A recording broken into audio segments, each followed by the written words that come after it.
Hello, everyone. Thank you so much for coming to the first ever Homeschool One-on-One virtual panel. Thank you so much for joining me today. And let's get right into it. I'm so excited. Let me just tell you who I am. My name is Gabrielle Critchlow. I am the owner and director of A Step Ahead Tutoring Services. I am your host for today. So, the purpose of this workshop is to connect parents like you to the world of homeschooling and to expose them to different types of education. So, since the pandemic began, there's been this surge of a demand in homeschooling for a variety of reasons, whether you're not satisfied with public school education or you want the remote learning but it's not available or you're just unsatisfied in general and you just want to take charge of your child's education. There's a variety of different ways and there's a variety of different reasons that people want to homeschool. And I wanted to reach out to you today to let you know that homeschooling is an option for you. And if it is something that you are interested in, this workshop is for you.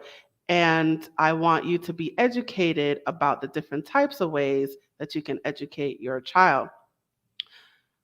Furthermore, many of you may have heard about homeschooling, probably heard about it in passing, whether you heard about it in a positive way or a negative way. I'm sure you've heard the the scandals about the homeschooling, and you just want more information. You just want to know what all the fuss is about.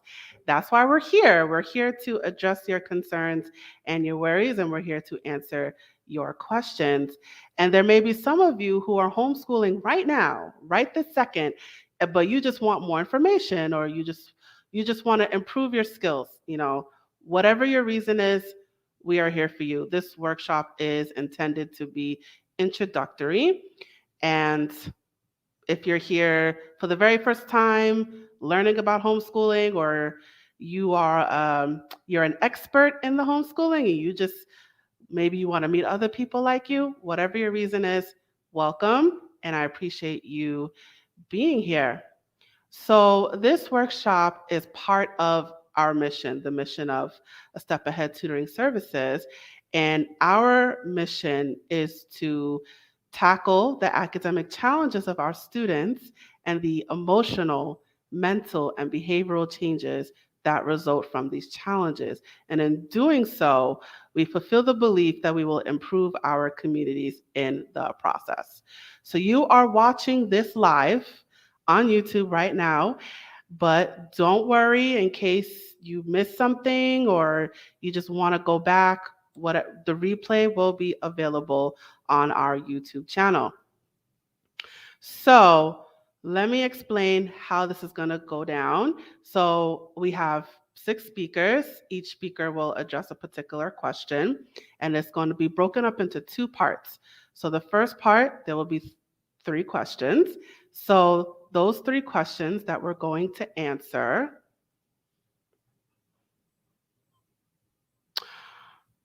Let me get my banner. Hold on.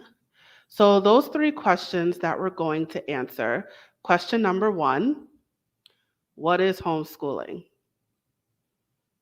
Question number 2, what is the paperwork involved and how does standardized testing work? Question number 3, how do you choose a curriculum? So we're going to answer those 3 questions in the first part. So now the second part will be the following 3 questions. What is a homeschool co-op? How do homeschool children get into college? And what are the stigmas about homeschooling? So those 6 questions we're going to answer today. In in between the two parts, there's going to be a couple of intermissions and an opportunity for you to win some free prizes. So there's a couple of raffle drawings as well. So not only are you getting education, but you're getting a reward as well. So as we go through this workshop, if you have any questions as you hear the speaker speak, please put the questions in the chat because they will show up on my end and then I can put the questions up on the screen. So any questions that you have as you hear the speakers, please put them in the chat as we go along, and there will be a time at the end of the workshop that we will answer as many questions as possible. So any questions, anything that comes up for you, put them in the chat and we will address as many of them as much as possible. All right, so let's get into it. So I'm going to start off with the first speaker. The first speaker for today is Danielle Miller. So let me get her banner. Who is Danielle Miller? Let me tell you about her. Danielle Miller is a birth doula, lactation counselor, and an entrepreneur. She has spent the last 3 school years homeschooling her children. Excuse me. She is heavily involved in her community to help end racial disparities within the maternal wellness sector. So unfortunately, Danielle couldn't be here in person, but she was gracious enough to pre-record her answer and send it to us today. So I am going to play her answer to the question, what is homeschooling? Give me 1 second. So bear with me as I deal with all the technical stuff. So here is her answer to the first question, what is homeschooling? Hello, my name is Danielle Miller, and unfortunately I cannot be on the live call today, so I wanted to do this recording to discuss my topic on the panel, which is what is homeschooling? So what is homeschooling, right? I think that a lot of people have a lot of ideas about what homeschooling looks like, but really don't really have a good grasp on the concept, right? The biggest thing I would like for people to take away from what is homeschooling is that the word home does not do homeschooling justice. Homeschooling is really anytime you're being educated outside of the private and public school sector, and it's not in a traditional classroom setting.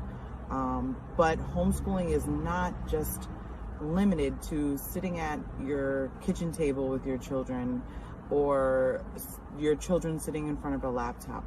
Homeschooling opens up the opportunity for the world to be your classroom. The library is a classroom. The park is a classroom. The museum is the classroom. A trip to the grocery store is the classroom. Homeschooling gives you the flexibility to take that traditional sitting at a desk for X amount of hours and transforming it to where you can educate your children in the way that suits them the best. You can tailor it to their needs. If you have a child who is more hands-on, you are able to now give them tasks and give them assignments based on their own learning specific needs. So I think one point I would like to make is that in the recent events due to this worldwide pandemic we have been in, homeschooling has now become highlighted more than ever before. So a lot of folks confuse homeschooling with pandemic schooling. Pandemic schooling was not a realistic view of what it looks like to educate your child at home. We lost many of the outlets that we could utilize, some that I just named, right? My children and I would go to the library 2-3 times a week and use the blackboard and use the resources there and grab books. And when COVID hit, all of that stopped. We were no longer able to socialize with other children who were being homeschooled. We lost out on our playgroups. We lost out on access to the museum. We lost out on access to just basic things like taking a trip to the store together and getting supplies for a science project, right? We lost out on a lot. So pandemic schooling, when a child was sitting in front of a laptop, being educated by someone on the screen, is not the same as being homeschooled. And I think that that point needs to be made clear of the difference. So if you know someone who is considering homeschooling or completely against homeschooling based on what they saw during the pandemic and how their child responded, it needs to be taken into account that that child was not being homeschooled, they were being pandemic schooled. And if they had the opportunity to be homeschooled in a setting where they do have those freedoms to utilize those outlets, and they are not sitting in front of a laptop, and they're not dealing with their own social anxiety around the pandemic, they may very well respond differently to that kind of education. Homeschooling, you as the parent are the primary teacher, right? You are taking on that responsibility. In New York State, you are saying that you will do majority of that teaching. So I think that that can be overwhelming for people when they have to think about that. But it's not a traditional school hour time, right? For example, a kindergartner may be sitting and learning for an hour and a half, 2 hours, and that could very well be the appropriate amount of instruction, because they're not, traditional school is set up in a way for work hours to be able to take place. Homeschooling does not require the same amount of hours as it would if your child was going to school.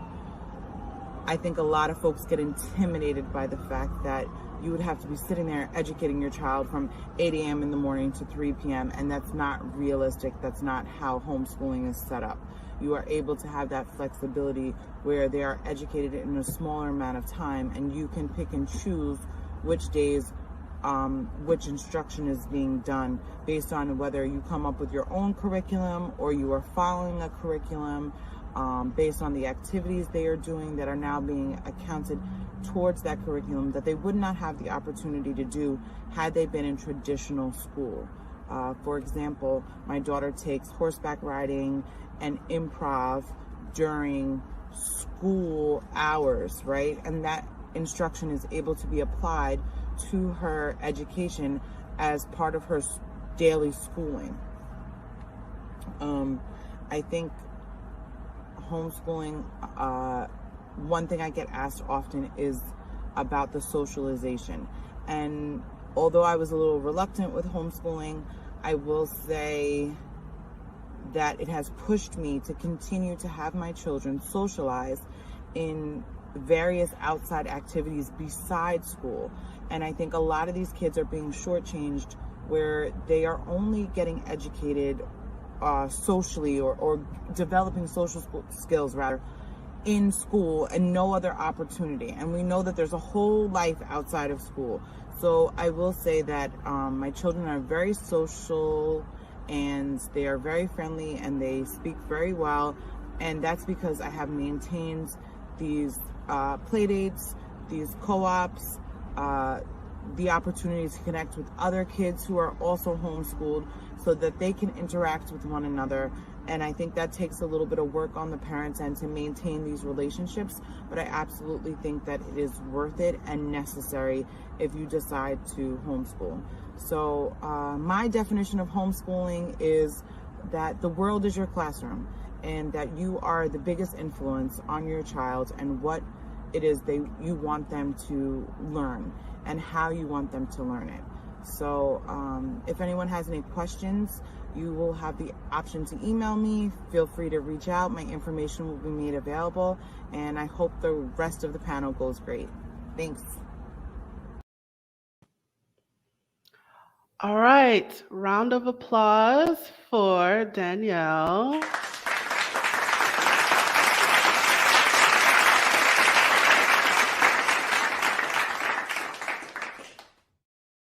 I had to be special. All right, so let's move on to speaker number 2. Speaker number 2 is Tamara Somerville. So let me tell you about her. Let me get her banner. So, who is Tamara Somerville? So, Tamara Somerville is a stay at home homeschooling mom and loves her community. She co founded the Facebook group Westchester Homeschoolers to connect homeschooling moms like herself to other homeschooling moms in Westchester County in order to foster relationships, increase socialization among their children, and navigate the daunting paperwork for homeschooling in New York State. She also co authored African American Families Why We Homeschool, which is available on Amazon, and she is working on her solo projects. Lastly, she's currently operating her private consultation business for New York State homeschoolers. So I am going to bring Tamara to the front right now. Tamara, how you doing? I'm good. How are you? I am well. All right, take it away. So, I am going to be sharing a bit with you on some of the paperwork that is involved in homeschooling. And I know we have people in different states, and so it might vary slightly. And so, I'm not going to go into the details of like fill out this form or this is the name of this document, because you can simply Google that and you'll get that information as easily and very quickly. And that's pretty self-explanatory. For most parents, it has been, you look at some of these regulations, you're like, oh my gosh, what does this mean? And that's where we kind of get stuck. It's like we get stuck like a deer in headlights. And that was me. I like to tell people I've been homeschooling since before COVID made it popular. This is my 9th year homeschooling. And we have had an absolute blast. And I have spent hours and hours writing paperwork to fill out to say that I'm doing a good job with homeschooling. And that's really the heart of the matter. What is involved in the paperwork? Here in New York, we get a bad rep as to it's so hard to homeschool in New York. There's so many regulations, and there are a few other states that have a similar rep. And so the regulations vary from state to state.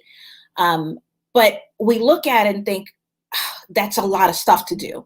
But realistically, it's a piece of paper and is nothing to be afraid of. And here's when we talk about when you start homeschooling, it's literally in New York State, it's one sentence. I plan to homeschool, fill in the name of the child for the 2020 blank blank to the 2020 blank blank school year. That's it. I've shared with my parents, I do run a Facebook group, about 1,500 parents in Westchester County, New York, and the surrounding areas. And we literally send out, you fill in the name of the child, add your address to it. It's a Word document. You just update it and send it. It's that simple. We sometimes get scared of paper, and it's not hard at all. And talking about just some of the things that I've had to overcome, we also have what we call the individual home instruction plan. And if you've had your child in school and you've familiar with what's called an IEP, it's something similar to that in that they're itemizing how is this child going to learn? And it can be as simple as just listing the books. And I have spent hours just trying to figure out what am I going to use? What am I going to use? And realistically, you submit it once and you're allowed to change it. You can update it without having to update the paperwork. So even though you have a plan of, well, I think I want to use this math curriculum, or I think I want to use this English language curriculum, then you start with it and you realize this sucks. My kids hate this. I don't understand this. I once had a math curriculum that I could not for the life of me understand. And I tried it for 2 years and then I finally ditched it. But it was the middle of the school year. And when I went back and read my regulations, I realized there's nothing in the regulation that says I have to update them that I change math books. And when we think about it, we get stuck with those little things. Oh, well, I can't change. Yes, you can. I'm not sure what I'm going to do. My first instruction plan for history said that we were going to watch a documentary on Amazon. That was our instruction plan. We were going to watch this documentary on Amazon for the year. We're going to take it episode by episode and discuss it. So it really doesn't have to be difficult. My first instruction plan for physical education is we're going to go outside. There's no textbook. We're going to run, we're going to jump, we're going to be involved in different activities. It's literally, they just want to know, do you have a plan, or at least an idea of a plan? So it's really not a whole lot to do with it. And then we have the quarterly reports. We know this, it's a report card. My first quarterly report was 4 pages long, because what I thought they were asking me is, tell me all the things you did with your child. But what I was really answering was, here is proof that I've done a good job with my child. Here is proof that I have met the requirements. Here is proof that I haven't just been sitting at home watching TV with my child. Y'all, it's that we're really looking for. What we're looking for is to answer the satisfaction of, I'm good enough as a parent, that my kid isn't being shortchanged. That's really what we're getting at. It's not that the school's requiring all this extra steps. And think about it. The professionals, when you get a report card from your child's school, it's a column with either letters or numbers. That doesn't tell you anything of what has been covered during the school year. It doesn't tell you anything about what the child actually knows. It just tells you, based on their grading practices, your child has an A. But what does that mean? Based on the school's grading practices, your child's at a 91. But what can they do? And so one year, strictly out of laziness, I just decided I'm going to give them back the same thing they gave me. Now, I've been in 3 separate school districts, actually now 4, and no one has ever balked at this. And so I realized, I was driving myself crazy with this paperwork. So we had to submit the same quarterly report each quarter, 4 times a year. And I just decided, okay, I'm going to give them back 1 column first quarter, next column second quarter, next column third quarter. And no school district, no superintendent has balked, because that's what they give out as school districts anyway. And so it's not something they're unfamiliar with. So you decide on your grading strategy. You decide on how that's going to look. And it really, there are some states that require something a little bit different, where you do need to keep, let's say, a portfolio is the word I'm looking for, a portfolio of what has been done. But again, it depends on your state. Just look it over. And if you get stuck, you can contact HSLDA as far as how you're going to handle that. I'm actually in New York, which is one of the harder states to homeschool in. And then here's the area where people tend to get really hung up, is the standardized testing. How do I know that I have done a good job? How do I know that my student has actually learned something? Again, different states have different requirements for how you do the testing. In New York in particular, we have a list of over 30 different tests that you can take. They're depending on the grade of your child. You may not even need an assessment that year. Let me rephrase that: a standardized test assessment. You always need to do an assessment each year of how your child has progressed through the year. On years that our state doesn't require a standardized test, it's literally a write-up from me as their instructor to say, my child's completed all the, up 80% or more of the work that was originally listed on our instruction plan. And that's it. It is really about, what does the regulation say, and how do you maintain them? How do you achieve them? And I tell families this all the time: keep it simple. Most of what we get stuck in, most of what we stress over, is really in our head of, did I do a good job? Not, is this what they're requiring? It's, did my child learn? Not, did I satisfy the needs of the report? And so you have to look at really what the regulations are saying. And if you take a look at, for those of you who are in different states, take a look at the HSLDA website, and they'll tell you what your state requires. I've been in 4 different school districts, but all of them have been in New York. So I can't specify exactly for each and every state what your regulations are, but I guarantee you for each and every state, you will find a homeschooler who understands how to get it done quickly and easily without the stress, without the headache. You want to spend your time schooling your child, not reporting about schooling your child. And so you want to keep it as simple, and just think back to what were you given? In regards to testing, specifically the official standardized test, again, it's not every, depending on the grade of your child, it may not be every year.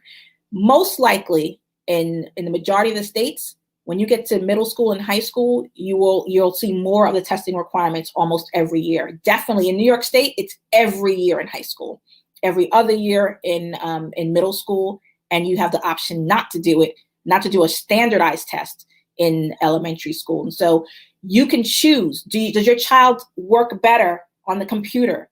Does your child work better if they're not timed? Does the timing stress them out? You want to give them an environment that will help produce the results that showcase really what they know, and not just how well they can fill out a bubble sheet, or how they can handle stress and under timed pressure. You want to give them the time to showcase who they are, what they know, and what they understand.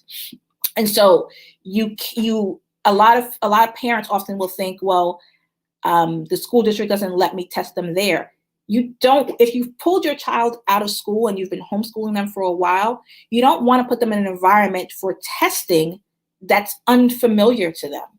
So if you can keep them home for the test, consider doing that, whether it's proctored by you, meaning you can oversee the exam yourself, or there are other regulations for proctoring the exam. They can be done online, even as young as there are tests as young as grade 4. You can be done online. And so you really have the option of how you want to test your child, and you have the option of how often you test. Some parents will test at the beginning of the year and then again at the end of the year. But which test you use is up to your state, and then up to your preference. I have used for many years an exam called the PASS exam. It was written specifically for homeschoolers. It is untimed. It can be given by the parent. You order it. I think the company is Hewitt Homeschooling. We have switched for high school to the SAT test, which is online, and then we switched. We've also used the California Achievement Test, which is also online. Those were quick. If you have to order a paper exam, you need to give yourself time to actually get it. But the online ones, you actually can order it the same day, take it the same day, get the grade the same day. So it depends on really how you want to approach that. But again, the thing I want to stress for you is to take the stress out of it. take the stress. We are stressing ourselves over paper. You fill it out the best of your ability. Even if there is a question that they have for you, consider going back to your regulations. The better you know your state's regulations, the easier it will be to answer their questions. The one time I have received pushback regarding a standardized test, my very first school district, I sent in my written parent narrative as an assessment at the end of the year, and they sent me back an email asking me, hey, where's your standardized test? My only response to them was to copy and paste that section of the regulations back to them and let them know these are the requirements. Am I misunderstanding them? They said, oh, no, you're fine. So sometimes the person in the office may be new. They may not really understand homeschooling, the homeschooling regulations in your state, and they're doing what's natural and what comes to them based on how they've responded to other situations with the Board of Ed. And it may not be necessarily homeschool related. So know your regulations, wherever state you're in, know them. I actually tell my parents to read it each year, because there are different subjects that sometimes need to be taught at a different grade level. There are different number of hours that may be required at a different grade level. So you want to make sure you're staying in step. So the better you are equipped in knowing what your regulations are and how to complete them, that is your best weapon in the event that you are questioned on either how you submitted your paperwork or what you submitted. Another area where I was brought up and questioned on my paperwork One time, one of the regulations states the instruction plan asks for the child's name, age, and grade. Because it says age, I gave them my daughter's age, my daughter and my son, their age. They requested back, I need their date of birth. When I asked them, again, same as I normally do, I copied and pasted the regulation section, sent it back. It says, I've given you their age.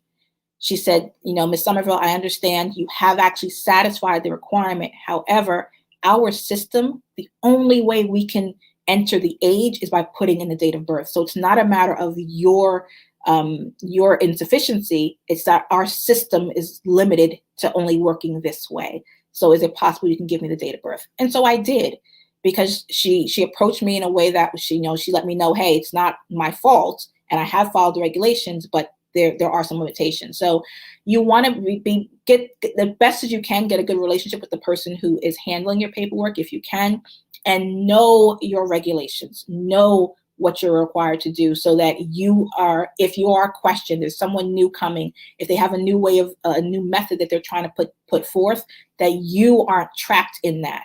Because if we start making small accommodations that are not part of the regulations, the school district will keep pushing it because it's easier for them. Please understand, homeschooling, although it is legal, it's an option for us, it's not what they want us to do. They want us to stay with the system, to stay with their program. And so you're working against them. And so I would definitely suggest, again, know your regulations, know what your state requires, and there are a lot of groups on Facebook. Like I said, our group, we've grown from when we first started, we were about 600 people. And we've grown to way more than doubling that. And so find some like-minded people, find some people who, and particularly parents who have been doing this for a while, who understand, what's required and what the simplest way to move forward is. Again, it is just paper and it is a test. That assessment is to show you where your kids are and what you need to do to help move them and progress them forward. It is not an indictment against your student's ability. It is not an indictment against your ability as an instructor. So I want to just encourage you. It's paper. It's not scary, and you can do this. Not only can you do it, but there's so many people who are around and who've been here for a while who can help you put it together. I believe we're going to have the opportunity, if anyone would like, I can share that document. If you are in New York and you want the fill in the blank versions of the paperwork, I can send that to you. You put in your name, your student's name, your child's age, and everything else is already set for you. So with that, I wish you a happy homeschooling year. Any questions? I don't know if we're going to do that later. Yeah, we'll do that later. All right, so thank you, Tamara. Thank you so much. Let me take off her banner and let me give her a round of applause.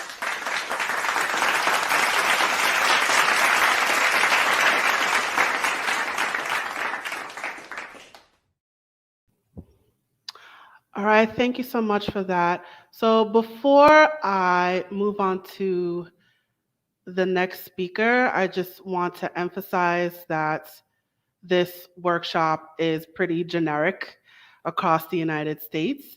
I also saw a couple other people from other countries signed up, which is awesome. Thank you for coming. But this workshop is geared toward the United States. So there was a website that kept coming up, and I want to put that up on the screen. And I want you guys to memorize this website, write it down, tattoo it, whatever you got to do. Memorize this website. It is the Homeschool Legal Defense Association. So this is the website where you go to. They actually break down the laws of every single state and even a lot of countries as well. My voice is going, sorry. But this is the website that you need to memorize. So this workshop is very generic, but you need something specific for your state.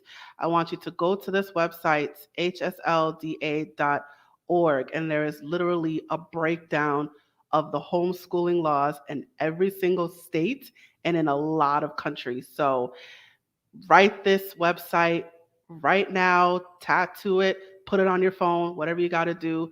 This is your go-to website.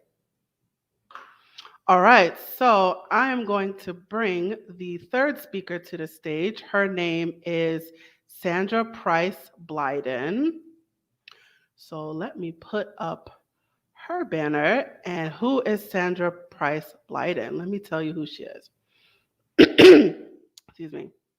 Sandra Price Blyden was born on the Caribbean island of Antigua, West Indies. As an infant, she left Antigua, and relocated to St. Thomas, which is in the U.S. Virgin Islands, where she currently is a resident. In 1989, she graduated from Hampton University in Hampton, Virginia, with the Bachelor of Arts in Elementary Education. In 2013, Ms. Price Blyden also completed a Master of Science degree in Reading and Literacy from Walden University. She has been an educator in the U.S. Virgin Islands for 30 years. 16 years into her teaching career, she became a literacy coach in charge of implementing the evidence-based reading curriculum on the upper elementary level. After 6 years as a literacy coach, Ms. Price Blyden returned to the classroom to continue her career in education. Then she officially launched her business, Blyden Curriculum Consulting LLC, in 2018. Ms. Price Blyden retired in August 2019 and spends her time enjoying leisure activities and serving the clients of her consulting business. I'm going to bring her to the front right now. Hi, Sandra. How you doing? Hello. Hi, everybody. Good. Hello. All right.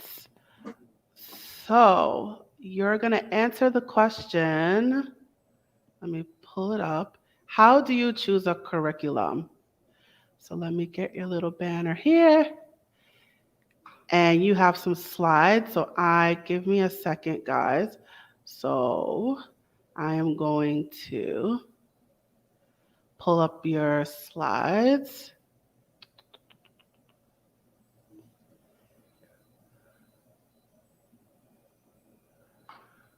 All right, and then I'll make it full screen mode. All right, Sandra, you can still hear me?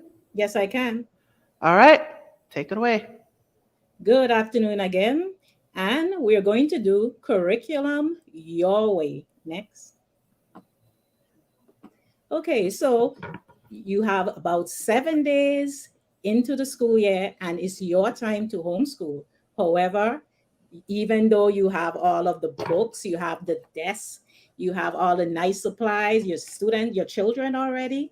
However, you realize you have no idea what homeschool to use. So this is where you have to really concentrate on figuring out what homeschool will work for you. Next. Now, what curriculum will work for you? Sorry. What is a curriculum? Now, we have a lot of different explanation of what a curriculum actually is, but we also have a technical definition. A curriculum is a guide that contains a sequence of planned experiences where students are immersed in content and the application of skills. This curriculum must contain goals, methods, materials, and assessments in order to support and facilitate instruction and learning. Next. That we also have to think about the homeschool parent and how they may see a curriculum, how you need to see a curriculum that is based on your need. A homeschool parent may add that a curriculum consists of planned experiences that must be arranged, designed, and organized to fit what his or her family desires and needs at a particular time. A curriculum for a homeschool parent must be centered around what he or she thinks is best for the successful growth of her own child. Next. Now, into what categories can curricula be placed into? And I have my nice view here of the wonderful pot of a lot of delicious seafood. That's just to give you an idea of the variety of curriculum that we have. There's so much out there to choose from. You need to limit it. You need to organize it. Next. Now, one of the first thing we can look at is the philosophy of homeschooling. What type of homeschool do you have? Or do you think that you would like to have? In what ways do you or would you present content knowledge? Or what guidelines or methods should you adopt that is a fit for your home? Next.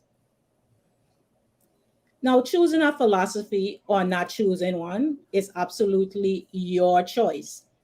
Now, you may need to take a very good look at your child, and that's one of the things that you certainly need to do. You need to find out what is the best thing for your child, how your child would respond to a different type of curriculum. You need to make sure that that child is kept engaged, and you want to make sure that that child excels in all of the subject areas that is required, and still keeping your philosophy and your purpose in mind. Next. Now, when you go online, one of the first things you will see is a whole listing of the type of homeschooling that exists for many years, over 50 years and more. And they're commonly seen, and a lot of curricula is based on these methods. We have unschooling, which is completely Xing the traditional school out. So we have unschooling, the Charlotte Mason method. That's a common one that used by educators for years, and where the child is the center of the learning environment. Montessori method, which we are very familiar with. The eclectic method, that's when a parent decides they are going to use all of the different type of curricula together and do it based on what is best for them. School at home, simple. You just take what you see happening in the school and place it into your home. And we are familiar with that one since because of the pandemic. Then we have unit studies. That's more like a thematic approach. And then we have the literature-based method that just use books and center all of these texts around content knowledge. Next.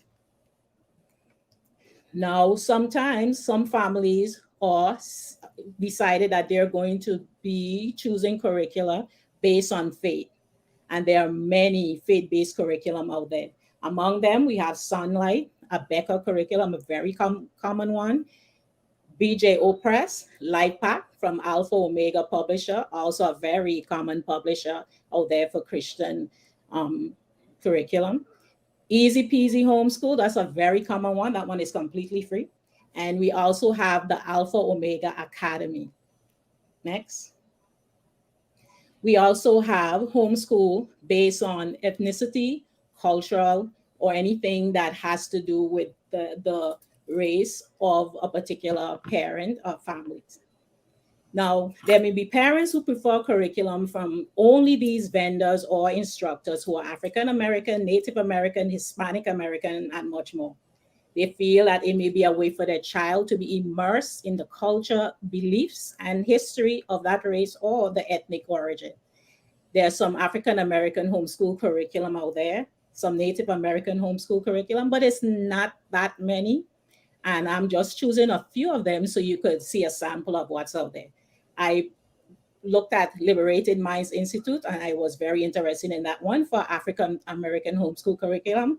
And there was some interesting ones for, one of them are called for Native American, Native Knowledge 360 Degrees. Next.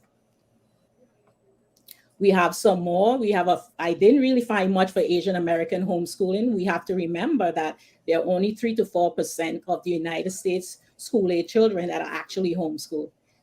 So that's something to keep in mind. Hispanic American homeschool curriculum, we have Lemon Has and Nobis Passim. Next. Now, you will have to consider, when you have all of these different type of homeschool, you have to consider whether you need the printed version or you need an online version. You may find that your child is most able to work with printed curriculum. Others parents say, no way, the child prefers most of the time to do the curriculum online. Sometimes it may be easier for a parent to do the curriculum online, but you have to remember to keep what your child preference is in mind also. Next. Now it's your time. You're going to go online. You're going to go through all the different websites and try to put everything together. Next. Sticking, of course, to your budget. Now, what I have here is a selection of many of the different type of homeschool curriculum. I have the website. These websites are very important. Curriculumstore.com, teacher created material. You can find many textbooks, many different curricula, all of them organized in different ways. And you can find printed curriculum. I have here 180 days of practice and spectrum workbooks. Everybody loves those. Then we have full online and accredited. These are very important because there are certain districts or states that require curriculum to be accredited. MIA Academy, American School of Correspondence, Acellus Academy, and Bridgeway Homeschool Academy. Now you have some homeschool that are full curriculum, which means it includes all of the subject, but they are not accredited. Those include Power Homeschool, Time for Learning, and Barbarella Learning Academy. Remember, for elementary, you don't always, most always don't need something that's actually accredited. Then you can find single subjects where you could find just reading curricula, just math curricula. It depends on the company and what they are mostly focusing on. Next. And this homeschool curriculum guide, this is commonly found everywhere on Facebook. Never have seen anybody credited for creating it, but I think it's really awesome. It shows the traditional type of homeschool, and it even has certain other different type of homeschool or even just resources that you can check out so you can have a better idea in your searching process. Next. Now, very importantly though, what subjects should you teach? Good to know that 30 out of the 50 states have requirements on what subjects to teach. However, not all of these states actually enforce these requirements. So sometimes some parents just don't teach everything. It's up to you, and you always need to check with your state. Now, the complete curriculum packages tend to have all of the core subjects included, and these core subjects are reading, language arts, social studies, science, and mathematics. But it's very important for you, if you have a child entering into high school, that child needs to focus on the graduation requirements for that state. It's very crucial because there may be requirements for a certain number of years in mathematics, and they also are a certain amount in social studies, and they look at the credits and they look at these courses before they decide to issue you a diploma. Remember, this is based on your state or territory, because the Virgin Islands is a territory. Now we have to figure out what the university requirements are. There are certain universities that require these certain subjects also. So you have to determine in advance what university accept homeschool diplomas or homeschool children. Now, electives that homeschoolers usually adopt are similar to the ones that you find in the traditional school, like music, you can have visual arts, dance, and foreign languages. And there are some requirements for electives also in some states. If you are a homeschool parent, you might just want to add things like life skills, finance, nature. But again, you just need to check to make sure what requirements are necessary, and you can add in your own. Anything, because it's your homeschool. And next. Now, this is one of my favorites websites, A to Z Homeschooling. And that has like so much resources, information about everything, literally A to Z on homeschooling. You must check that one out. Next. Now, these are 5 non-negotiables. These are very important items that I feel that if you want to have a successful homeschool, you must keep in mind. You need to assess your child to determine strengths and weaknesses. This is something so you can know whether or not the instruction that you're carrying out is actually working, and you want to see that progress. Very necessary. Sometimes you may need to include this information in your portfolios. Secondly, you need to collect the data on your child's progress. Simply mean take samples of worksheet, not just worksheet, but different assignments, so that you can, know information about what's going on with your child as far as how well he's doing in reading, science, mathematics, and how well he's progressing through whatever curricula you choose. Thirdly, some states require a portfolio, so keep your child work organized the best that you can, and don't just include worksheets and workbook. Do a variety of assignments and activities, outdoor movement activities, project, real life escapades, any information on inquiry science, scientific methods, science experiments, science fairs, and so on. And number 4, if you're curious or if your state requires it, you should also administer standardized assessment. This is a way for you to compare your child nationally with other children. Some people kind of look and say, oh, no standardized testing, but sometimes it's required. Another time you just may want to see what actually is, how well that you're teaching your child, to put it in simple terms. And finally, you need to choose a set of grade level standards, any standards, and also check with your state, of course. Choose standards and set personal goals for your homeschool family. You have to have these goals and that you try to meet and assess to see if you're doing a great job with it. Next. So basically, good luck on your journey, guys, and thank you for listening.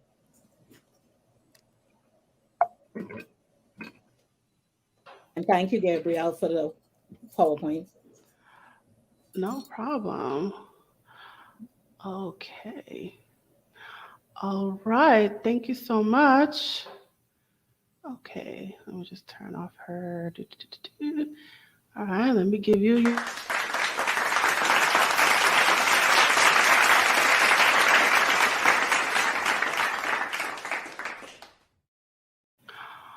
All right. So we have completed the first portion of our program, and we're going to take a 5-minute intermission. After the intermission, we are going to conduct our first raffle drawing. So I'm going to put the link again in the chat. If you have not signed up for our raffle already, please click or press, if you're on your phone, click the link and it'll take you to a raffle form. Fill it out during the intermission. So I'm going to let you process all that information. And again, if you have any questions about anything that you've heard so far, please put it in the chat and we will address them at the end of the program. So we are going to take our first intermission right now.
we are back. All right, raffle one, close. No more, don't submit anything. You can try again later. All right, so I am going to draw the first one, which is number, sorry, I'm looking at my side computer, which is number 25. And the winner of the first drawing is Cheryl S. from Kansas. Congratulations. You are the winner of a $100 gift card. So, congratulations to Cheryl S. from Kansas. Awesome.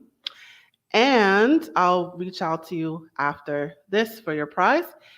And drawing number 2 is number 9, which is Larissa M. from Maryland. So congratulations to Larissa M. from Maryland. You also won a $100 gift card. So congratulations to those 2 winners. I will reach out to you personally for your prizes. All right, so let's continue. We are going to roll on up to speaker number 4. So this particular speaker, his name is Darren Jones. So let me put up his banner. So who is Darren Jones? So Darren Jones, he is actually from remember that special website I told you about, the HSLDA? He is actually from the HSLDA. That is so awesome. And he has worked there since 1996, first as a legal assistant and then as an attorney in various capacities. He spends his time at the office. So here's the breakdown. 40% talking to members in legal difficulties, persuading them that it is not as bad as it could be, and HSLDA has got their back. 40% advising homeschool group leaders about everything from crafting statements of faith, he prefers the Nicene Creed, I hope I'm pronouncing that right, to designing policies to protect children at co-ops. 10% writing legal briefs and wondering how in the world documents of 30 pages can possibly be called brief. 10% keeping HSLDA and its sister organizations in compliance with the charitable solicitation laws of way too many competing jurisdictions. And 100% advocating for the fundamental right of parents to direct the education of their children. Darren and his wife, Sarah, homeschool as a team and have graduated the oldest 2 of their 4 children. He enjoys board games, teaching Sunday school, and speaking at homeschool conferences around the country. So I am going to bring Darren to the stage. Hi, Darren. How are you doing today? Good, thank you. And thanks for having me on today. Fabulous, fabulous. All right, so I am going to pass the baton to you. Okay. So the question that you'd asked me to address is, what is a homeschool co-op? And that's kind of like asking, what is a house?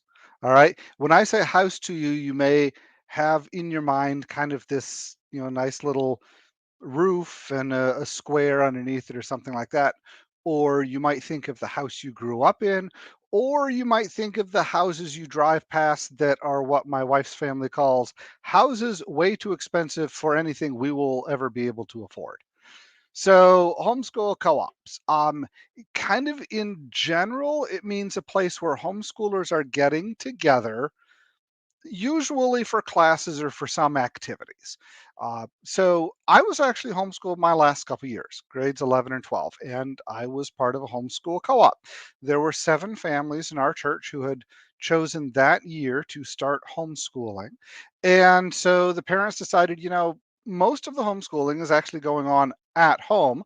Although I did appreciate one of the earlier speakers pointing out that homeschooling actually often isn't done at home. There's lots of other places where it can go on. But every Monday afternoon and Wednesday afternoon, we 7 families, the kids and some of the parents would get together And we would do things there that are easier to do in group formats. So, for example, we did a geography class where we had geography games and competitions among the 15 kids who were in the co op. We did a drama class where we not only got to do soliloquies and practice uh, acting out scenes, but we actually wrote and put on an entire play. That's something that's easier to do when you have a group of kids rather than just three, like in our family. We did public speaking. And trust me, there is a difference between standing up in front of just your two siblings and your parents and talking about something, and standing up in front of 14 other kids and a few parents and talking about something. Uh, I actually liked them both. I have never been one who is shy about public speaking. I love it actually. But that's kind of what I think as a homeschool co-op. And that often has been kind of the traditional view of homeschool co-op through the 80s, 90s, early 2000s was a group of parents get together. There's really no money changing hands, or maybe just a little bit. The parents are the one who teach the classes, and it's one, maybe two times a week. And nowadays you have homeschool co-ops that are like that, or maybe they just get together once a week to kind of hang out at a local youth center. In 2018 and 2019, that's the kind of co-op that my family did. Our kids were friends with some other homeschoolers, and we just rented out the local youth development center. Some parents would bring things like liquid nitrogen to show the kids how that worked, and we rented a gym so you could run around, and I taught some classes on history, and my wife did classes on writing, but it was more formal. We actually incorporated. There were membership dues because we had to pay money to rent out the building. And so it was a little more formal, but not too much. However, I talk with homeschool group leaders all over the country, and homeschool co op to some people means I don't have time to homeschool my kids, and so I am going to bring them this group of homeschoolers, and they will actually do a large majority of their homeschooling there. Now, there are some states where that is very questionably legal, and if you want to talk about that later, feel free to get in touch with me at HSLDA. But I say that just to say there's a whole bunch of there's this wide range of what a homeschool co-op is. I've talked with co-ops, for example, in Tennessee, who just meet together one afternoon a week, but it's for 500 kids, and they're renting out a really big church to do it at. And they have 30 to 40 teachers teaching all sorts of interesting classes and activities. I've talked with co-ops where their focus is on field trips. And so, for example, they might do field trips to a museum one month or to a local wild animal center another month. There are some co ops that exist just to give the homeschool students an opportunity to do community service. So maybe you're getting together one week to serve at a local soup kitchen, and another one you're getting together to help an elderly person paint their house. Getting teens together to do service, I think, is always a great idea.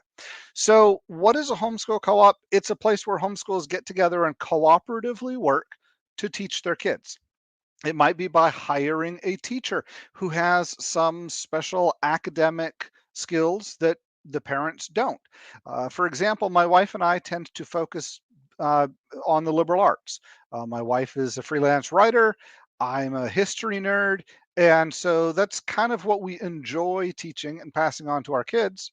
When it comes to things like math and science, that's something we can do up to a certain level, and then we start looking around to outsource. Sometimes that's through a homeschool co op, sometimes it's through an online class. Your family might be similar. So, if you have a need for your family that you think your family isn't necessarily going to be able to meet, well, that's the perfect place to start looking for a homeschool co op. There are a number of places you can find co ops. I recommend usually start with your state homeschool organization. So, for example, if you're in, I'll just use an example. If you're in New York, since a lot of our viewers are from there, you can get in touch with Homeschool New York, also known as New York State LEA, Loving Education at Home. And they have both a state group and local chapters as well. And so you can get in touch with them and say, hey, where are the co ops near me? If you're on Facebook, you can just search for homeschool co-ops near me. I've done that. I've run across several online groups that also have in-person meetings around my house. HSLDA.org actually has a feature on it where you can search for a group near you. Just plug in your zip code and you'll get all the groups that are listed on our site within 250 miles or so. So I tell homeschoolers, especially those who are new to it, um, don't go into homeschooling thinking that you have to do it all or even that it's a good idea to do it all. Because, well, as homeschoolers, we definitely want to be involved in the instruction of our kids. And for most of us, that means we'll be their primary educators and certainly the ones who are setting up their classes and such. But there is a real benefit, as one of the previous speakers said, to making sure that your kids have opportunities to socialize with others. And homeschool co ops are a great way to do that. So, if any of those sound interesting to you, check out homeschool co ops. Now, if it sounds interesting, but you've already looked and there's nothing like that near you, well, this is actually where, again, the state organizations or HSLDA may be able to help because we have a wealth of information about how to start up your own homeschool co op. And that's something that can be as easy and simple as get together with one or two other families once or twice a month and go down to the local park and have a park day. Um, our family's actually done that when the kids were young. And then maybe you add in a couple extra families. And then maybe as the kids get older, you have someone at you who comes to the park and does kind of a physical education class with the kids every week or so. And that co-op can just grow and grow. Or you might go all out and you know what? You are going to put together the best program ever. And so you set up a nonprofit organization and you start inviting 100 kids to come to this local church. And there's going to be classes and you'll be meeting on Monday and Wednesday. And then you'll actually have some people who will be doing online tutoring sessions on Tuesday and Thursday and Friday to help out the homeschool families who are just getting into this. And of course, you're going to have to charge for that because that takes money to do. And all of those things kind of fall under that. What is a homeschool co op? So, again, it's kind of like saying, what is a house? What does your homeschool program need? What does your homeschool program want? And what are the needs of your kids? I like being able to homeschool because I've got the flexibility to look year to year and say, this year we are doing this kind of co op. Some years we aren't involved in a co op, some were involved in a couple of them. So it really is up to you as a homeschool family. So that's the question, what is a homeschool co op?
Whoa, was my mic muted the whole time? Oh, I'm so sorry.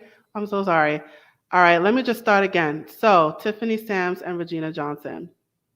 Tiffany Sams is the daughter to parents from the beautiful islands of Jamaica and the Sea Islands of South Carolina. She grew up in Edison, New Jersey, and is an Agnes Scott alumna. She has 10 years in the legal field, including juvenile mediation and remediation programs. She also has 10 years experience in child advocacy, high school mentorship, and education. She's been a resident of Atlanta, Georgia for 20 years, and she's a mom to a 5-year-old explorer. Now I'll discuss her co-presenter, Regina Johnson. Regina is a native of Silver Spring, Maryland, and currently lives in Burlington, North Carolina. She has served as an assistant principal, director, and many more positions throughout her 33-year career.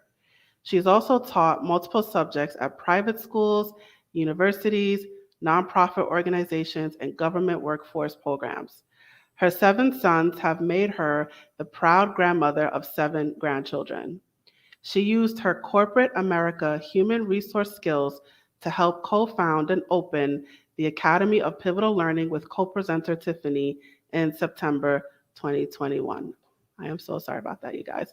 All right, so I'm going to bring both of them to the stage. Hi, how you guys doing today?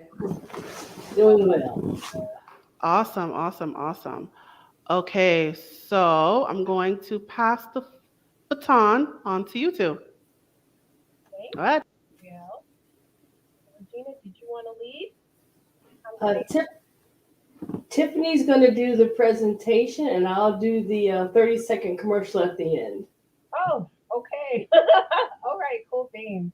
All right, so the question, the ever-present question, when you are a homeschool parent and you have a college-bound or tech-bound student, the question is, how do I get my child into school? So we know that this can be a very scary topic, and so we're going to try to years associated with transitioning from homeschool into a post-secondary institution. As a disclaimer, I want to say that a lot of this information that we are providing is very general. It's been said numerous times. You want to make sure you check with your local state, county requirements. The HSLDA has an excellent website that has a plethora of information that will help you with this transition. So first and foremost, planning and mapping is vital. Your end goal is that you want to have a college-friendly transcript. So what does that mean? Know the requirements of the school or institution that your student wants to attend. So if you're transitioning into a school that requires your child to have your student 4 years of English, 3 years of math, X amount of years of science, and then also specific types of electives, you want to ensure that as you're mapping out their 4 years, that they meet those requirements. Okay? And then, how do you find out what those requirements are? A really easy way would be to go to the website for your State Board of Education. You can view the standards for each of the required courses. So for instance, if your child has to take algebra, you can look at the standards and say, these are all the standards that they need to meet, skills that they need to meet for that particular course. Also, a very important thing to do is as you're mapping and as your child completes courses, keep a course description. That will aid you in your course transcript, your transcripts, and also your portfolio that your homeschool student will have later. Okay? And then finally, or not finally, but now moves us into standardized tests. Standardized tests are not everyone's most favorite thing, whether you are a homeschool parent or not. But it is an important, it's a requirement pretty much for homeschool, for any student. So you're looking at the SAT, the ACT, or Academic. There is some navigation that's required for these tests, because oftentimes they are administered by local schools, and so you would need to have some knowledge based on how to navigate that. Sometimes you can contact your local schools or the SAT administrative board, and you can get permission for your child to take the SAT. And also, you may also you'll see a lot of acronyms in this time. CLEP, that's the College Evaluation Examination Program. And that's where you're going to find more information about the SAT, ACT, and also AccuPlacer. All right. So if your child is not at a virtual school, an umbrella school, and you are doing a home-generated curriculum, this is again a time when you want to make sure that you have their course descriptions there. You have that information. Accepting colleges and tech schools want to know, okay, you say that your child took advanced literature. What does that mean? What did you cover? All right. And then finally, we can talk about a few bells and whistles, and then I'll get into the fun stuff, which is transcripts and diplomas. So right now, there are a few laws that provide for children homeschool students to participate in extracurricular activities, even sports. Tim Tebow law provides for that. So if you want your child to play football, play basketball, check your local state and see if there's a provision for that.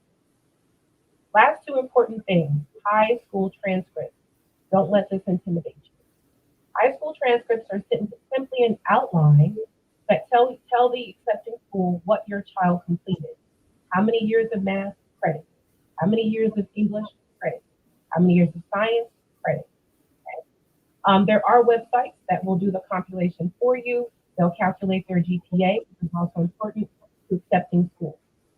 And you also want to make sure that you have your child's transcript notarized for every school that they may be going to. As I mentioned, some of these things do require some navigation. If you're not using an umbrella school or a virtual school, there are more steps that you have to take. I'm just being very general for the purpose of time. And then finally, the diploma. The diploma takes some navigation as well. Parents do have the ability to issue them. Again, if you're not using an umbrella school or a virtual school, then there's a very specific language that needs to be on the diploma. Important things your child needs to go into a post-secondary education. Understanding what's required of the university or school that you want to go to. Mapping out early, their curriculum. Making sure you keep good records for the purpose of their transcript. And then also issuing a diploma. So those are pretty much the steps that would be required. And again, I have been quite general, but getting your child into college, even though they are homeschooled, is definitely a possibility. Even right now, there are a lot of states that provide and allow for homeschool students to do school enrollment, and there's a plethora of other options. But as was already alluded to, we don't want to be intimidated by it. Education of our children is our responsibility. In a lot of instances, it is been given to state and counties and things like that. But we encourage all of the parents that may be listening to ensure that you keep good records. And if you're not using an umbrella or virtual school, you have to be even more diligent about keeping up with those important records. Regina, did you have anything you wanted to add? Only one thing I was going to add at this point was make sure you check with your state whether your child would need to take a GED, a Regents, any additional testing specifically for graduation, because you don't want your child to go through everything and then not be able to get into the different colleges. And also watch the deadlines, scholarship deadlines. Some of them cut off as early as November 1st. Some of the early admissions or early decisions cut off. So please make sure you pay attention to deadlines for scholarships. Get your FAFSA in as soon as it opens up. Get the FAFSA in so that your child does not miss out on federal dollars and state dollars. And there are scholarships for almost everything, from being left-handed to income. If you were a bowler, there's all types of scholarships. So please make sure that you are paying attention to that as well. All right, ladies, thank you so much. Okay, I'm gonna remove you here. And all right, my mic is on, just checking. All right, let me give you your round of applause, ladies.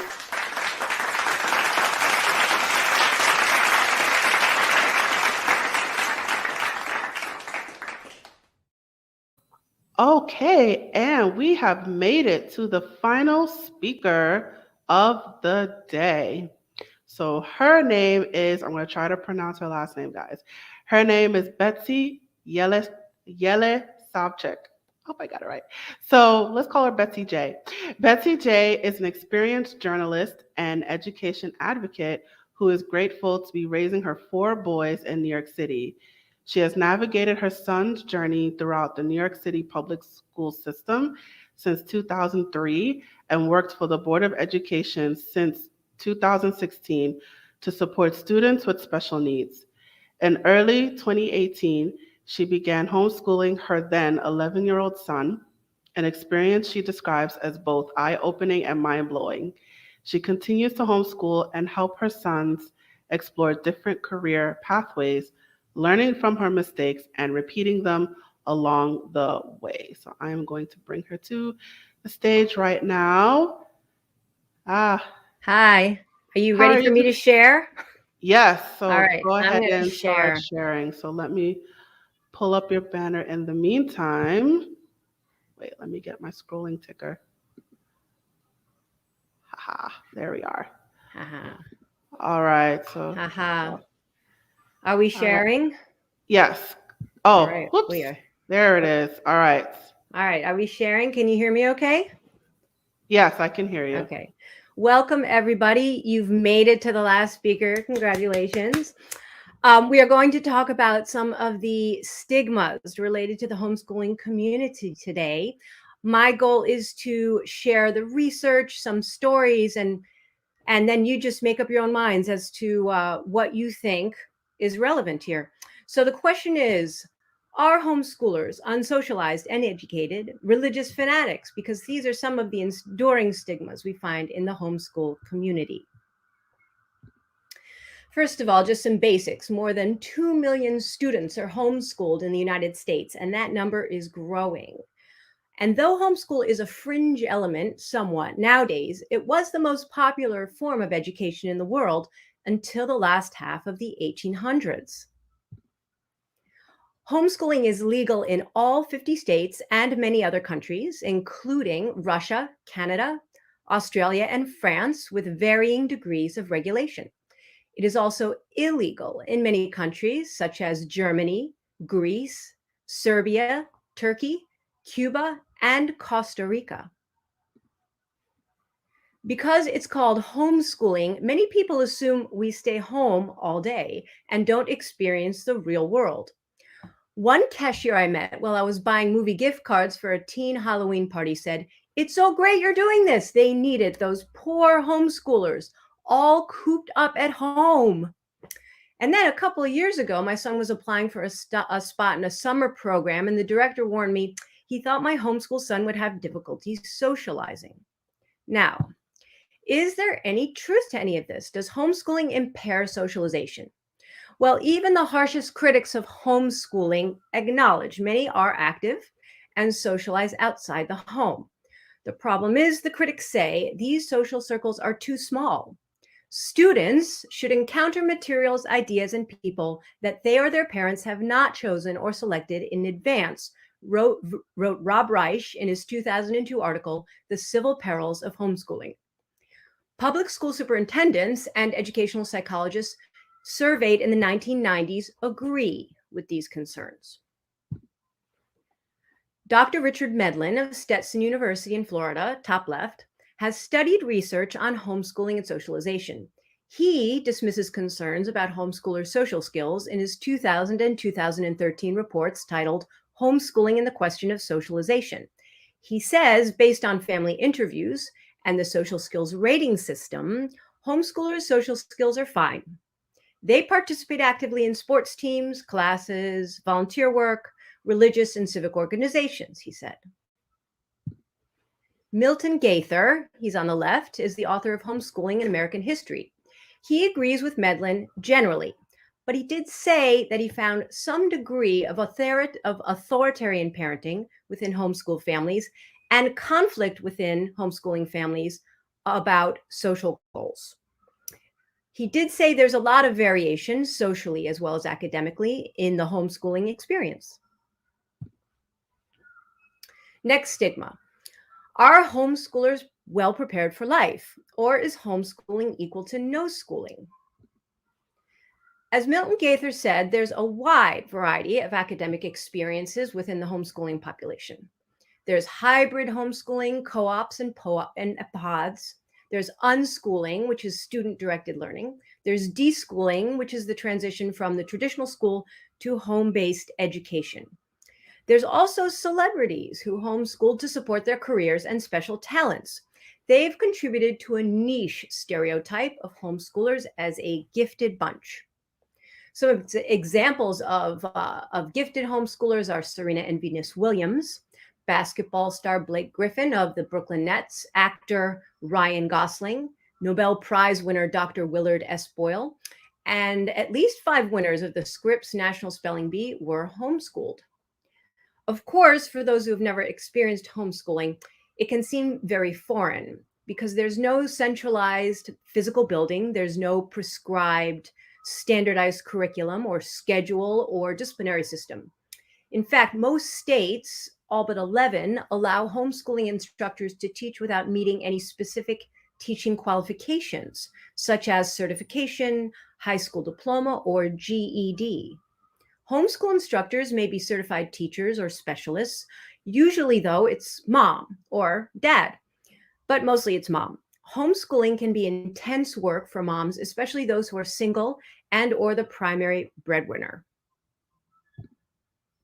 Oops, there we go. Now, let's go. Oh, whoops. Yes, that's right. So does homeschooling provide a good education? Is there a good academic payout? So what happened is thousands of homeschoolers were tested and on average scored in the 70th and 80th percentiles on nearly every measure in assessments from the 1990s and early 2000s. However, homeschooling parents themselves proctored and reported the results. And while the sample group was large, it wasn't representative of the total homeschool population because the families were primarily white, married, and religious with similar education backgrounds. The study was sponsored by the Homeschool Legal Defense Association, which is, as we already mentioned, a Virginia-based homeschool advocacy organization. In his 2020 report, Homeschooling: An Updated Comprehensive Survey of the Research, this report spotlighted smaller studies that controlled or factored in parental involvement, income, and education level. These studies concluded that homeschoolers performed about the same as conventionally schooled students on a critical skills and thinking test, the ACT, and the SAT. There was one difference. They tended to do better in the verbal tests than on the math tests. One larger study from 2014 showed homeschooled students underperforming conventionally schooled students on the SAT in selective college attendance and in job salaries. Robert Kuntzman, who's on the right in this slide, authored the 2020 report with Milton Gaither. They are on the board of the International Center for Home Education Research.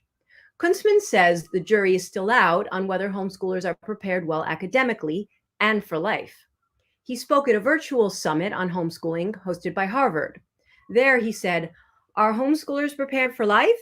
Based on the representative samples, the data are mixed and inconclusive."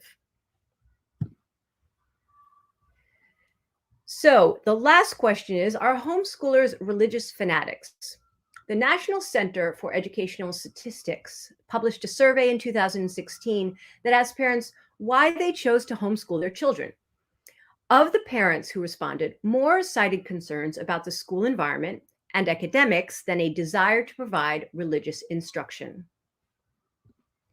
Another survey similar, this one from 2007, a little over a third of parents polled by the NCES said they chose to homeschool their kids for religious or moral reasons.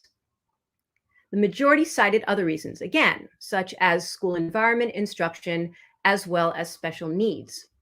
There are a lot of religious, primarily Christian homeschoolers, but there are also a lot of non-religious homeschoolers. Christian homeschoolers support the Homeschool Legal Defense Association. There's a lot of religious homeschoolers who are Christian who work for them. And religious Christian groups also put together a lot of faith-based curriculum materials and co-ops, but there's also non-religious secular types of curriculums out there as well. A few religious homeschooling families have received publicity in connection with child abuse allegations. The Dugars from 19 and Counting, the Turpin family in California, and the family portrayed in Tara Westover's bestseller, Educated, a Memoir. The Dugars' older son is an accused sex offender. David and Louise Turpin were jailed for torturing 12 of their children. Tara Westover's memoir recounts abuse by her fundamentalist Mormon father and older brother. Tara said she received no formal education as a child, entering a classroom for the first time at age 17. As rare as abuse is among homeschooling families, or at least appears to be, homeschooled children are vulnerable in a way. Conventionally schooled children are guaranteed frequent access to adults outside the family who must report signs of physical abuse and neglect. School teachers are mandated reporters. They must report any signs that a student is at risk of or has been abused. On the other hand, traditionally schooled students are vulnerable in a different way. Millions of them, about 1 in 10, have been abused by teachers or other employees of the school system. That figure doesn't even include harassment by fellow students. Should more oversight and resources be directed towards social services? Should homeschooled families be required in every state to register and be evaluated in some shape or form? This is a hot topic in homeschooling today. Thank you very much for listening, and these are my sources. This is very small print, I apologize. Thank you. Thank you so much for that. Okay, turn off your banner and let me give you your round of applause.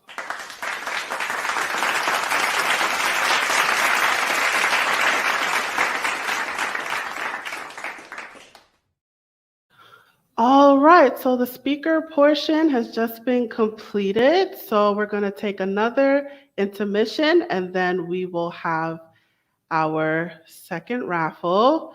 So if you haven't signed up for the raffle already, let me just repaste the link. Oh, that's it there. All right, so that's it on the screen. So if you haven't signed up for the raffle already, there is the link on the screen.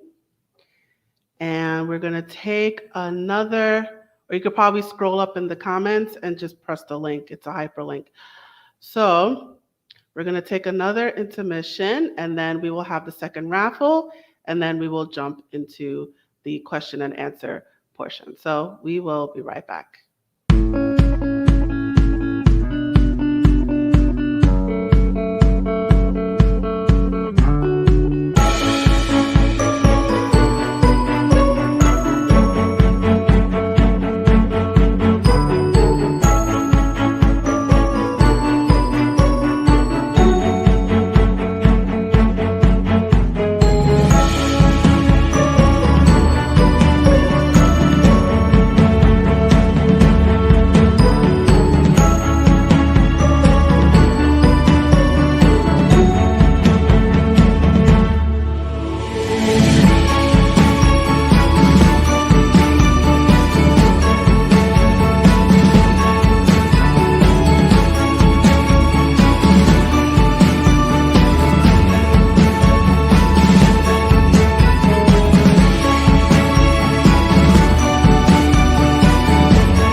And we're back. All right, so now it's time for the second raffle drawing. Submissions are closed. No more submissions. All right, so I'm going to pick two more people.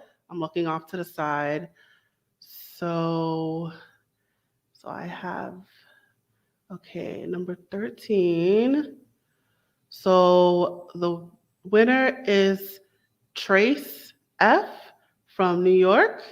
Congratulations. You are the winner of $100 in groceries sponsored by Step Ahead Tutoring Services. Congratulations to Trace F from New York. And second winner is number 2, Allison S from Texas. So congratulations to Allison S from Texas. You are also the winner of $100 in groceries sponsored by A Step Ahead Tutoring Services. So congratulations to the winners, to the 4 winners of today. And now what we've been waiting for is the question and answer session. So I am going to put everybody back on the screen. Okay, we all look like tiny squares right now. Okay, so if you have any questions, we'll try to get to them as much as possible. Please type them in the chat and we will put them on the screen. So let's see. There was a comment here about the rules of homeschooling in Pennsylvania. So Darren, I don't know if you want to address that.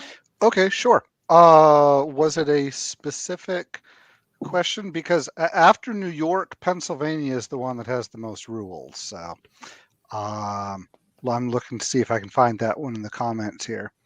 All right, let's see here. Yeah, I don't see a specific Pennsylvania one there. Just as a general rule, Pennsylvania requires a notification every year, and it has to be a notarized affidavit. It's one of the few states where you actually are signing your notice of homeschool under penalty of perjury. Pennsylvania requires you to teach certain subjects, especially when you get into high school. There's a certain amount of subjects that has to be done before you graduate your child. And the end of year assessment is you meeting with a certified teacher or a school counselor or an educational psychologist to go over with them how your child did. And then you submit that report, basically a letter saying, I've met with the child, I've met with the parents, I've looked at a portfolio of the work, and in a few years you're required to do standardized testing, and I certify this child has made progress in accordance with law. And so that's what gets sent to the superintendent. It used to be the superintendent got not just the report from the teacher, but also the entire portfolio and standardized test results. And we had literally homeschoolers dropping off bins, plastic bins full of documents at the public school. And then in 4 weeks, they would be asked, come pick them up. And they open it up. And it was clear from the way that they had packed it in there that the public school hadn't even opened the bin. So it makes much more sense to have the interaction with the person who's actually going to meet with you and who knows homeschooling, rather than the public school, who honestly, they have enough on their plate trying to run the public schools, rather than trying to get involved running the homeschoolers program too and evaluate, well, did this child do math? Did this child do English? It was kind of a mess. It's gotten better nowadays. Awesome. Thank you for that. All right, I have, this one is in particular to New York State. Are children required to take the New York State standardized test? So anyone can jump in. Yes. It's not New York State's test, but they are required to take a standardized test, especially in high school, every single year, from between 5th and 8th grade every other year. But it's not a particular test. So it's not the same test you take in the public school. New York State has a list of about 30 different tests you can take. But at some point, especially in high school, you will need to take a standardized test. But it's not the official New York State standardized test, but you do need a standardized test at some point. Darren, am I right on that? Correct? Oh yeah, absolutely. Except it's grades 4 through 8 every other year. Everything else you said, good God. Yep, good job. All right, awesome. All right. So we have another one pertaining to New York State. Sorry, there's a lot of New Yorkers here. When I looked at New York State, it referred to providing a curriculum. Is that the same as the instruction plan? I'm not sure what that question means about providing a curriculum. Are they asking, I does the guess, state provide a curriculum? On the IHIP, I know on the IHIP where it asks the curriculum where you can just list the books or the websites or what you're going to use. So by curriculum on that IHIP, they want to know what are you going to teach, as you eloquently explained earlier. So The IHIP, you have three options. You can either provide a list of the curriculum material, the syllabus, or a plan of instruction. So you have the option of doing one of the three. I think the simplest is just listing the materials that you're going to use, because there's nothing else to do. Like for instance, mine includes Saxon Math. That's the book that I use, and that's all. I put math, Saxon, whatever grade level I'm using, and that's simply. I think that's the simplest way to do it, and that would go on the individual home instruction plan, otherwise known as the IHIP. I agree with that. I think that's true. And in fact, I know parents who have submitted a syllabus and the subject matter without materials, and then they get back to them and say, we need to see what materials you're using. So yeah, if you're going to pick one, the materials is, I think, the go-to. Anyone else? I was just going to say, especially if you're starting out, a lot of homeschoolers, the first few years are using mostly textbooks and workbooks anyway, especially if you've been doing public or private school. So yeah, I totally agree. Go with the curriculum materials. If you later on decide that you're going to do a more child-directed one or something like that, that's the time when you might kind of move over to the plan of instruction. But for just starting out and you're new to this, absolutely. List of your curriculum materials and textbooks. All right. Any takers? Anyone else? All right, awesome. All right. Great information. Okay, a lot of it I was muted. Sorry about that. Okay, I guess that's it for questions. So I guess I will jump in. So what do I want to ask? So why do you think some people, I guess, Darren, I asked you, but I'll just ask again to all of you. Why do you think people choose to homeschool as opposed to going to a private school or the schools that are, I guess, more centralized? So why do you think people choose to homeschool as opposed to doing other things?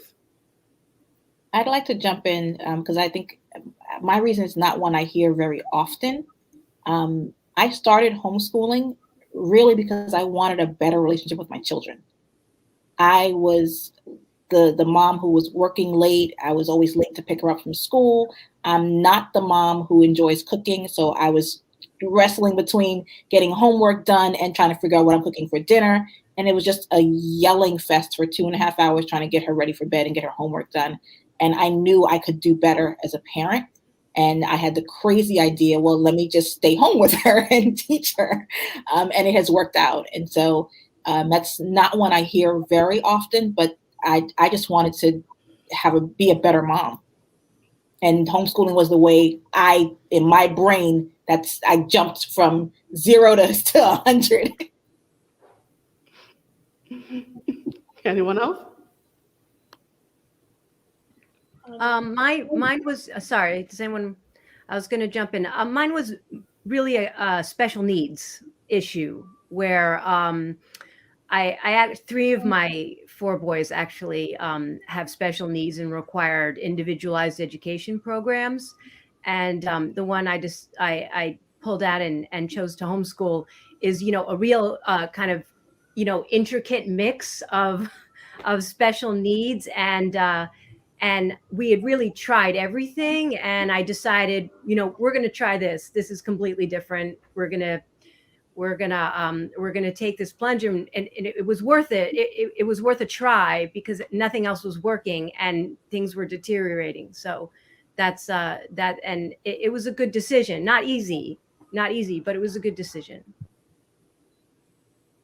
All right. And go ahead. I was just going to mention, I think it was kind of alluded to the environment issue. A lot of times, depending on where you live, your district might call for your child to go to a certain school, but can you realistically afford, $50,000, $20,000 in private school? And you have tough decisions to make as a parent. And so, environment, as we all understand, plays a huge role in our child's ability to learn. If they're routinely distracted, or we're watching the news, we're seeing the things that are happening in a lot of the schools. It's not all of them, but it's becoming quite commonplace. So I think that's also one of the big factors now. There used to be a certain demographic of people that homeschooled their children, but now, we especially appreciate you, Gabrielle, for doing this, because it does make the ability to navigate the homeschool, river a little easier for a lot of people. They don't have to be so afraid of it. A lot of people, you have stay-at-home moms and dads that feel like, well, maybe I'm just not that smart. I can't, homeschool my child, but it's not related to intelligence. It's more being diligent, and just kind of staying on top of things and having a schedule. And who better to teach your child than you? Even if you are at home with your child and you're monitoring them in a different type of environment, then it's a lot of times better than them leaving and being exposed. And we've gotten that type of feedback from a lot of parents, and it's something that I'm having to deal with now, so I can speak from personal experience. Awesome. Anyone else? Yes, me. Okay. Yeah, so what I've noticed, a lot of times, a lot of parents, they are really thinking about the pandemic. And that's one of the major reasons for homeschooling. They really do not want, in some cases, their child to be exposed to maybe the mandates, or they may not feel that their child is safe, that they may get sick from the coronavirus. And that's one of the new reasons why parents have decided to homeschool. There are in droves making these decisions every day. This is what I'm seeing on Facebook. I'm not hearing it that much. +1352632. Okay, I hope that's not me. Go ahead. That was funny though. Yeah, so I'm seeing it not too much in my community. The people in the Virgin Islands, they are more traditional. There are a lot of traditional values and so on. But what's happening, we have a lot of tourists who are leaving the mainland and relocating to the Virgin Islands, or just taking a break and coming here. And it seems the majority of the people at homeschool in the Virgin Islands, they are usually tourists, and they somehow, in some cases, feel that it's more of a lax set of rules for homeschooling, which it really isn't. It's about the same. So that's one of the reasons, just to get away from everything. And sometimes they just pull their child out of the public schools in the mainland, especially now, and relocate to the Virgin Islands and other places where they can just get a break. So is the pandemic driving this other set of homeschoolers? And they seem to be a lot different from the traditional. They're looking for different things. They're trying to find a way not to actually teach where they are unable to, because they're trying to work. So this is a whole new dynamic, and I think that's something that we also have to think about. How is homeschooling changing, and how can we adapt as far as the vendors or the community at a whole, the government, and so on, to accommodate these parents. Awesome. All right. Any other comments? All right. Within Gabrielle, Yes. within our I mentioned the Facebook group that I run, and within the last 3 years, like I said, we've jumped from 600 to 1,500 people in our group. And the top reasons that they mentioned, Sandra mentioned the vaccines. New York State 2 years ago got rid of their religious exemption for vaccines. So that was our first big wave, and then the pandemic. But most of the majority of the people, if it's not pandemic or vaccine related, it is history, particularly families of color who join. They're concerned with feeling like their perspectives and contributions are being left out of the school curriculum. And the other one is safety.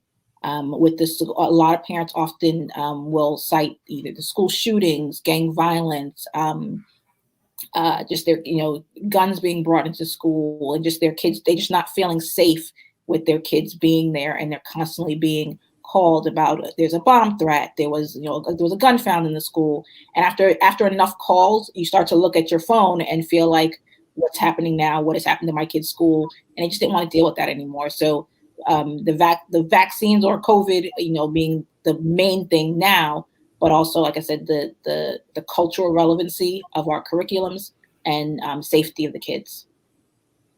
And also here in North Carolina, it's also a migrant issue. A lot of the undocumented Hispanics in our area in North Carolina don't want to have to deal with the paperwork of registering their kids in regular school. And so they are doing a lot of homeschooling. And so homeschooling in the Hispanic community is very large, at least here in North Carolina. All right. Any other comments? All right. Awesome. All right. So what's the next question? A few more came through. Oh, to our raffle winner, I think. Is there a standardized test for 8th graders to go to high school level? Oh, that's a good question. So think the exams like the SAT. That's only for screen schools. That's only for school, like special ones. And there are some of the schools that so-called screen. So they look at your ELA and your math state tests. So that is the New York State test. So they'll look at your scores on those. Those are only for the screen ones. The vast majority of the schools are not screened. They don't look at the state tests, and most of them, and the specialized high school test is also being phased out. I have to point out, it's here now, but there's been a lot of talk to have that done away with. So yes, if you are homeschooling and your child and your student wants to go into high school, so you're 8th grade and then you want to go into high school, so you have to go to the Family Welcome Center and get an account, a My Schools account, and you can't put your grades on there because they won't accept homeschool grades because they're not official. They're not considered official. So you put your name into the pool, and it's kind of complicated. The best thing to do is just not miss the deadline.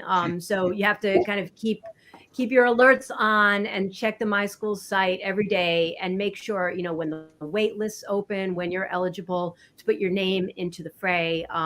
So just keep in touch and keep in touch via email with you'll get a caseworker from the Welcome Center, and just keep going back and forth. I had a little way to get around it because my son had an IEP, and my IEP had his standardized test scores on it. So by having her, so the IEP was an official document. So if you can convince them to put your standardized test score into the IEP and have that uploaded onto your My Schools account, then they can see more of your students' information. So that's a little bit of a loophole you can use, but there isn't really like one standardized test you have to take in 8th grade in order to go into the 9th grade, because most of the schools are not screened. All right. Any other responses? Yeah, can I add, I think more generally, when you talk about outside of the screen schools that Betsy mentioned, for parents who are considering to discontinue homeschooling once you get to high school, if you're planning on staying in that particular school district, find out what they're going to need, similar to how you would if you were going to transition from homeschooling to college. Find out what the school district is going to require, how they're going to assess your student, so that you have them prepared. The worst thing I think to do is to have given your children this great education, and then they say, oh, but you didn't do this. So now, although they're doing great, we're going to make them repeat the 9th grade because you didn't do this, or we're going to make them repeat the 8th grade because you didn't do this. So definitely find out or keep abreast of what the school district is going to require for your student to be considered high school ready. All right. Any other responses? All right. Awesome.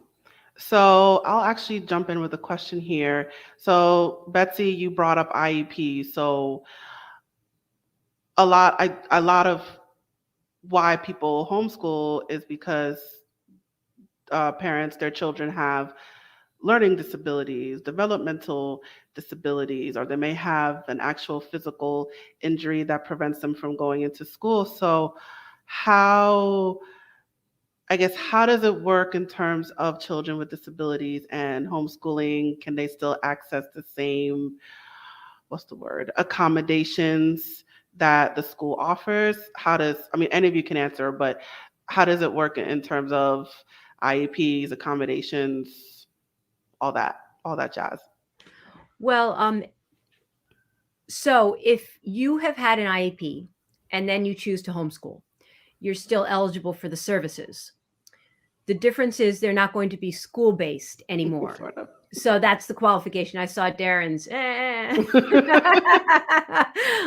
So yes. So on the one hand, you're eligible for special education services. On the other hand, they're going to look different now because they're not school-based. For example, if you're eligible for counseling, the counseling that you're eligible for is school-based counseling. So then to look for an outside counselor who's approved, they give you a big list with a lot of names, and most of them aren't even working anymore. The list is very outdated, and I'm sorry, it's virtually useless. So you'd have to go out and search for your own person to do counseling. We looked for years without any success. Speech is a little easy. We found speech to be a little easier because we accepted online, like remote learning, like the virtual speech, I guess, telespeech.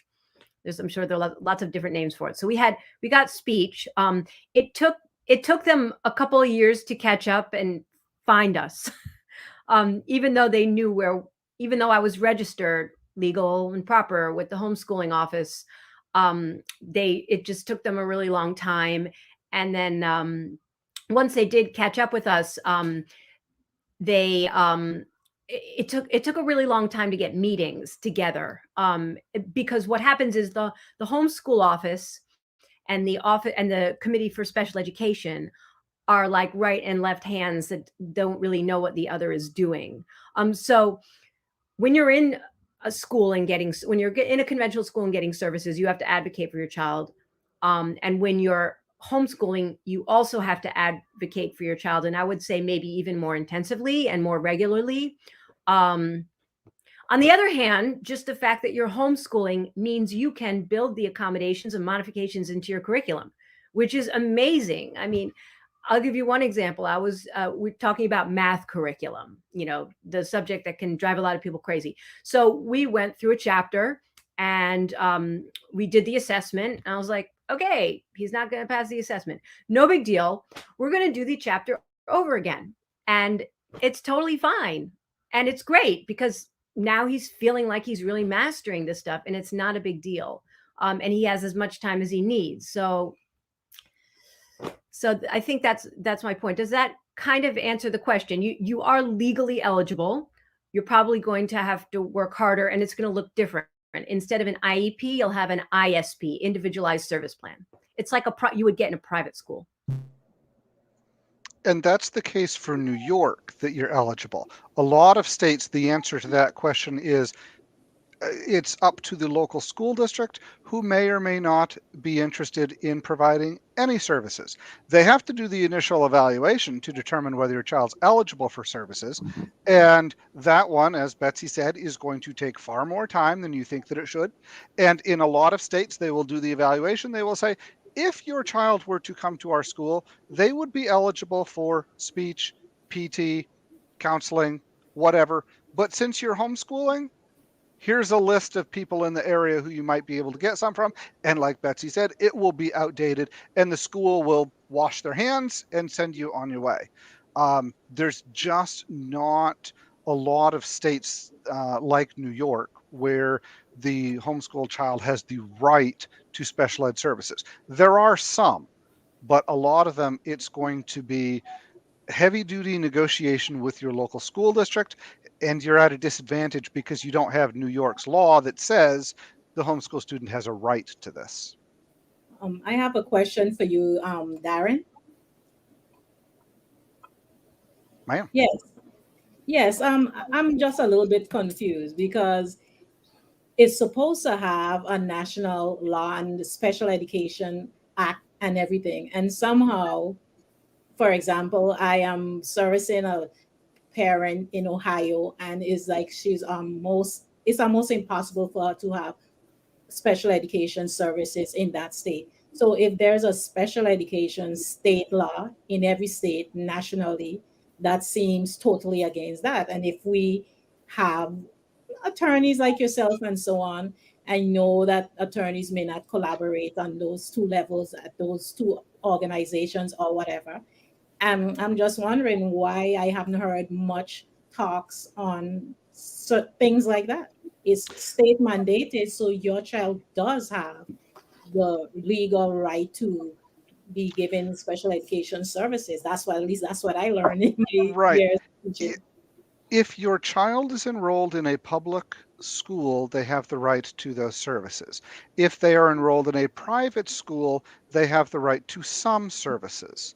If they are in a homeschool program that is not a private school, and there are only about, I think it's 15 states or so where you operate as, if you're homeschooling, you're considered to be a private school student. If you're in one of the 35 other states, IDEA does not necessarily apply to you beyond just that initial evaluation. And that's the reason, is there's a difference in most states between private school and homeschool. The other reason why you may not have heard of this a lot is we were talking earlier about reasons to homeschool.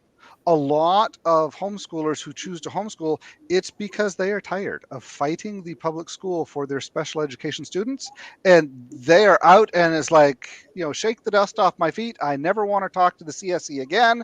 Yep. I will go find my own services privately, which is expensive, but at least they're working for you instead of for the school district. Okay. Yes, Gabrielle? because you have the right to a free and appropriate education, and that means a free and appropriate publicly provided education. So that's the line, right? Gabrielle, if I share something, would you be able to make it available to them? We have on our advisory board a social worker in New York that shared a parent, I think it's called a parent, it's a family guide to all the services that are required, even with homeschoolers. And it's a nice little booklet. If I sent that to you, would you be able to share it with them, or? It's a PDF document. You're muted. Whoa, I'm still figuring this out. Email it to me, and then Okay. I'll use my tech skills and I'll send it out to everyone on the list. Okay. All right. Any other comments? Okay, I see there's a question here about the contact info of the speakers. I will share that information shortly, or you can look in the description right now and all that is laid out for you. All right, and I see another question here. I saw Regina, you already answered, but I will put it up here anyway. Another New Yorker. Can I pull my children out of public/charter school at any time?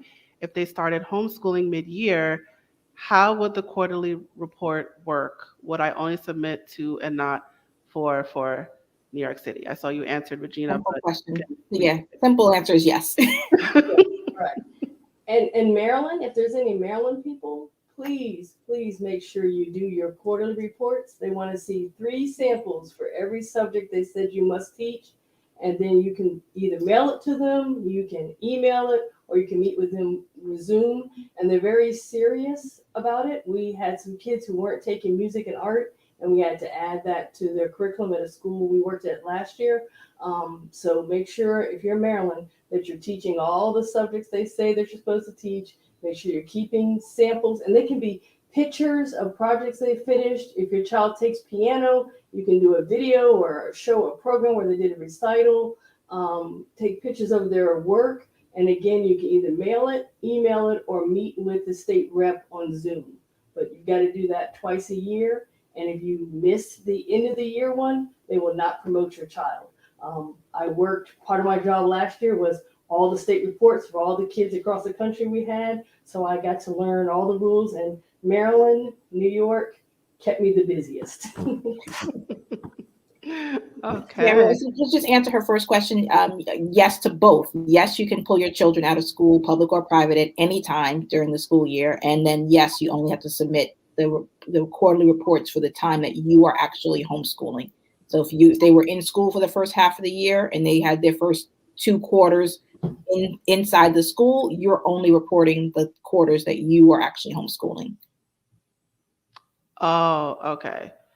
So it's not like if you pull your child out of school in May, you still have to submit January through April. Correct. You don't have to do that. It's May going forward. Correct. Okay. Right. I started February 1st. So I was responsible for like 2 months of the quarter 3 and then quarter 4. And I also want to say, I know we were talking about, I want to say something positive was that New York City's homeschool office now accepts electronic filing. So you can email all your stuff in, which makes it a lot easier. Any other states that are electronically filing now, or do you have to snail mail and hand deliver? Here in Virginia, I do email for my notice of intent and my end of year evaluations all the time. We sometimes recommend to specific states that even if you have that option, you go with certified mail return receipt requested, because we've had emails get lost. But if your school district is decently run, an email usually will work fine. And if you want more proof, you copy it in the snail mail. All right. Any other responses? In North Carolina, if you homeschool, you have to register your homeschool with the state. It's an online process. You have to name your homeschool and officially register your homeschool, and then that's basically it. California also has an online registration. That one is every year, unlike North Carolina's. But the problem with some states is they try and slip stuff in there that's not actually required by law. So that's one where if you have questions on it, get in touch with us. All right. Any other responses? All right. So I think that is I don't see any more questions in the chat. That is great. All right. So thank you guys. Thank you so much. And you know what? I'll do one more. So I'll go through all of you. Do you have any final advice for the people watching right now in regards to homeschooling, starting, any reservations, any rumors they heard, or just anything, any final words of advice that you would like to give to our viewers? Anyone can jump in. Oh, Tamara, are you talking? I think if you start homeschooling, tell everyone else at home. Oh, so then tell everyone else in your house that they have to clean up because you're homeschooling. You shouldn't have to be responsible for the dishes or vacuuming, all that. Everybody else do that. I'm doing homeschooling. You got a free pass. There is no excuse to not do your chores. Okay. Anyone else? Yeah, I was going to say, if you've made a decision, read the regulations. Read them and know them. They're your best defense. I suggest look at them each year so that you know what's changed, what's new that's being required. And there would be 2 organizations I suggest you join, HSLDA and your state organization. I've been a member of LEA, Loving Education at Home, for all 9 years. A lot of my homeschool friends, parent friends. That's another thing. You need parent friends, not just your kids need friends. There are your old friends will still be there, but you want someone who's going to understand why you locked yourself in the room so that you can keep your children safe. You need someone who's going to understand why you went to the grocery store and you didn't need to buy anything because you just needed to get away from the kids for a minute. You need someone who's going to understand why you've ordered, why Amazon keeps showing up your house with new curriculum every week. So you need some homeschool friends. Don't neglect your own self when it comes to homeschooling, and make sure you leave time for yourself.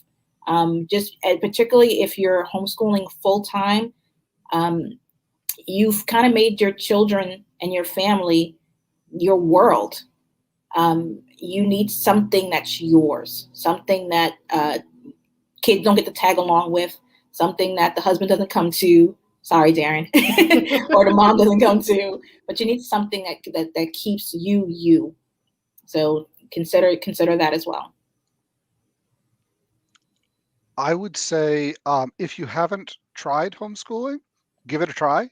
It's worked very, very well for a lot of families I know, including my own. It's work, yes, but it can be a ton of fun. And I'm one who advocates for both parents get involved.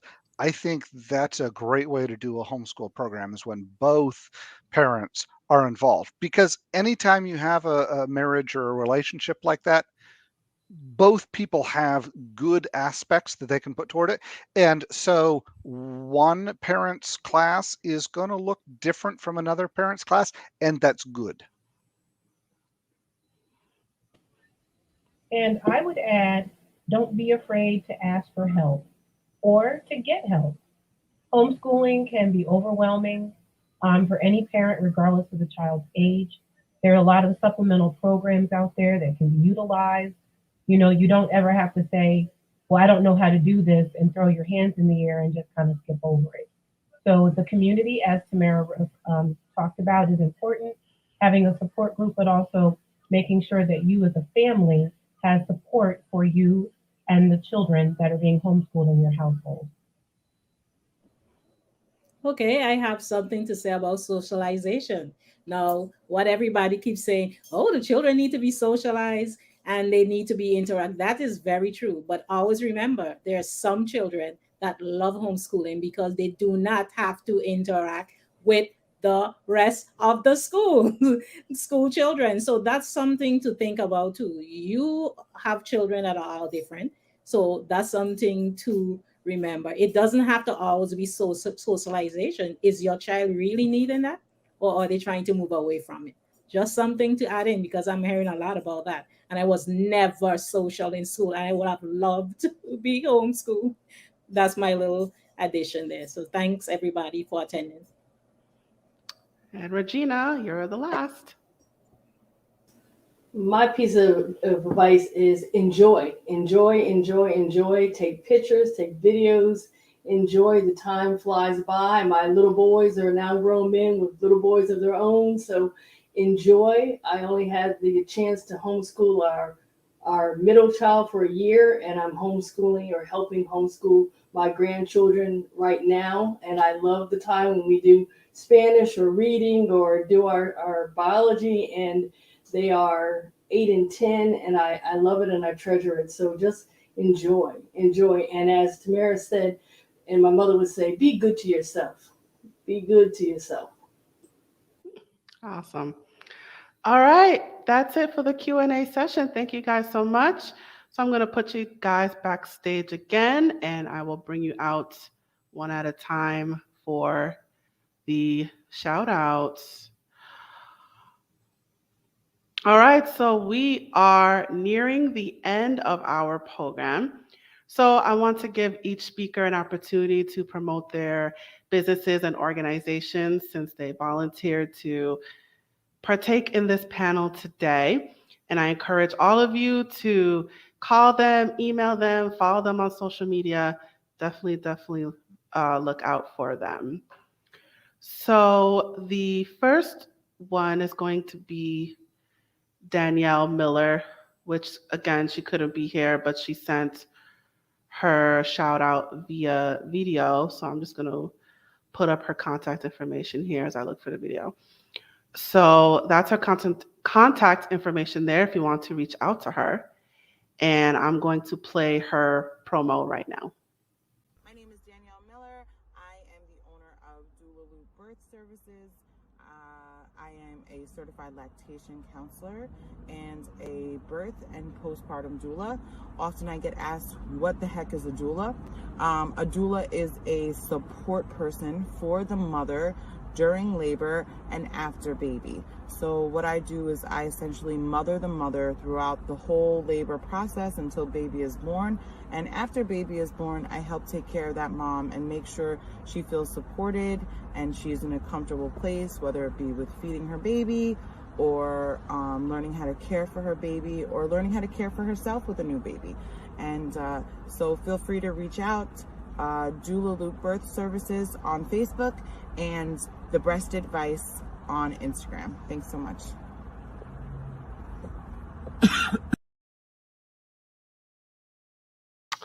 All right, thank you to Danielle.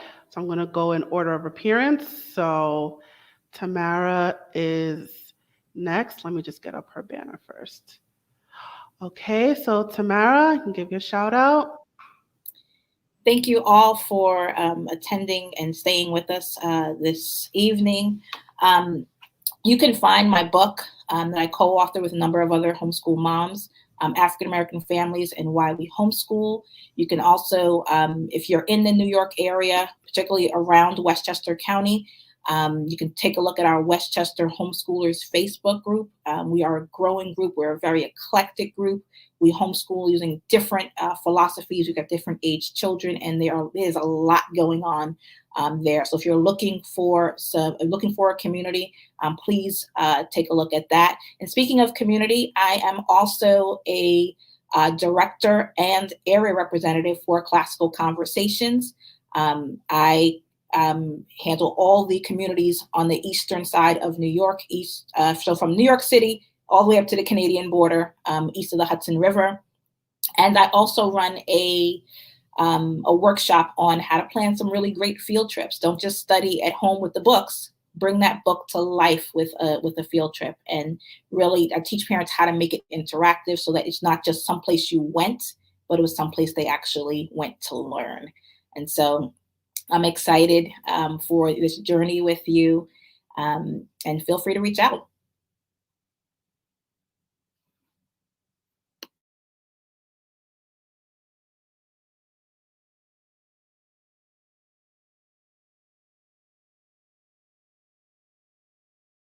Oh, I did it again. Next up is Sandra and her shout out. I pull up her contact information is scrolling below. So Sandra, you can give your shout out. Good evening, everyone. I am the CEO and owner of Blyden Curriculum Consulting LLC. Yes, it's a long name. So what we do at Blyden Curriculum Consulting LLC, we have various programs. Most of these programs are geared to homeschool parents, but also to traditional schools, and including schools, private schools, and for any type of organization where literacy or numeracy is a necessity. Now, some of the programs at Blyden Curriculum Consulting LLC is the Home Educate VI branch. Now, Home Educate VI, the VI stands for, guess what? Virgin Island, but it also stands for Virtual Institute. So we do numerous classes or speeches or any type of activity for both parents who want information about how to go about homeschooling, or workshops on portfolios or academic content like how to teach reading and so on. So that's a big portion of Home Educate VI, and that's just a branch of the business. We also do grant programs. I'm currently running a grant program for parents, I'm at capacity now, but I intend to get more funding. And I give free tutoring to families who are in need of financial assistance. And that's for reading and math tutoring.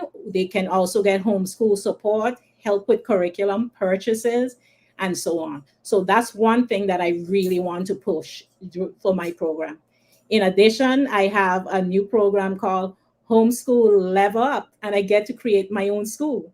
So basically, everything is virtual with what I do right now. But with this, I noticed that many parents, they are in need of having someone to actually teach their child. So this is just something that could give parents an opportunity, if they feel the need, to have support for an actual live teacher for reading, math, social studies, science, and language art.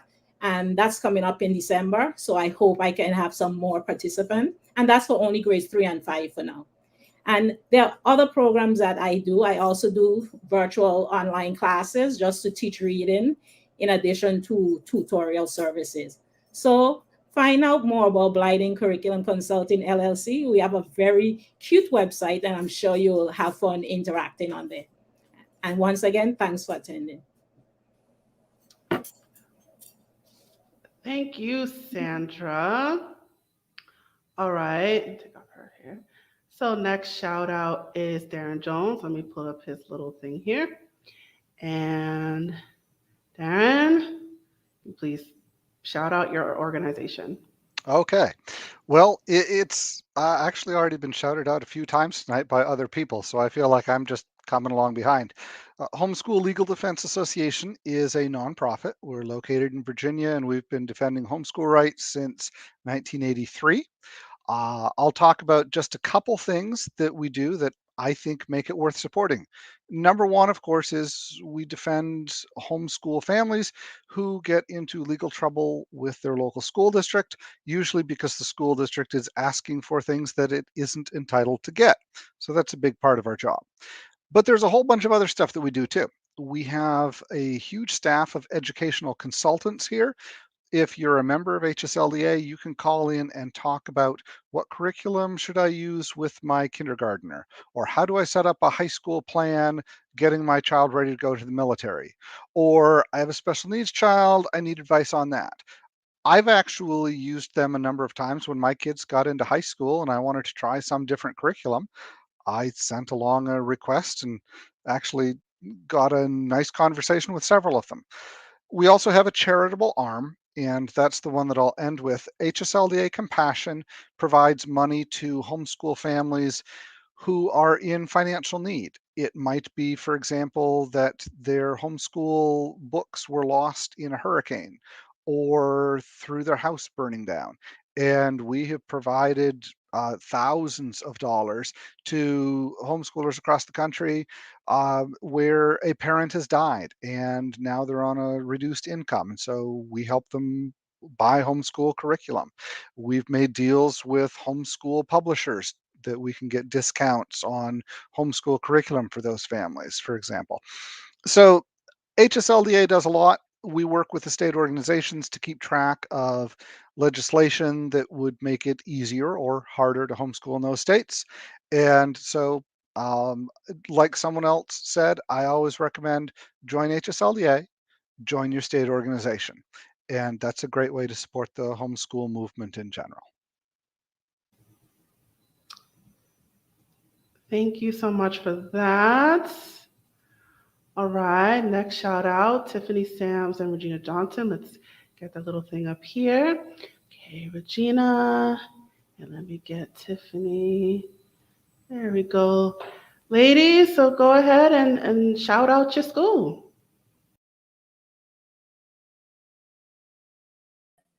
All right.